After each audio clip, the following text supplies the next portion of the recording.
I was called into the office and he said, get on my lap, close the door, get on my lap. He was only 8 years old when he says his school principal violated him in the worst possible way. Joel Engelman remembers it vividly. He would caress me, caress my shoulders, and every now and then he would work his way down. This would go on for about 15 minutes. Then he would make me promise that you wouldn't tell your parents about this, would you? It was a rabbi at his school, one of many men Engelman says would sexually abuse him throughout his life, something he claims is commonplace in the ultra-Orthodox community, and the reason he says he left his Jewish roots. Now this New York Hasidic community gears up for the case of Nechemia Weberman, a prominent spiritual counselor who's charged with abusing a young girl.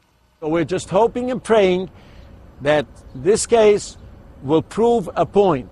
Rabbi NUCHEM Rosenberg has been shunned in his community for speaking out about sexual abuse against children. He says the close nature of the community is a strength, but a curse for those abused.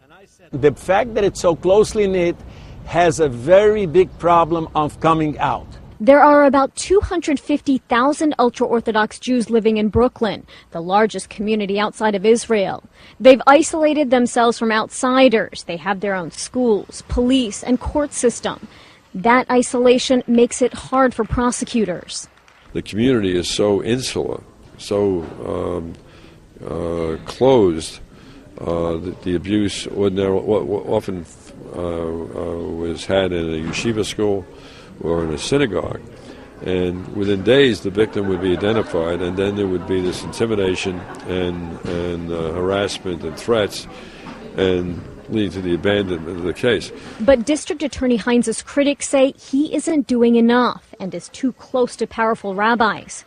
Although he no longer lives in the Hasidic community, Engelman is acutely aware of what happens if you snitch.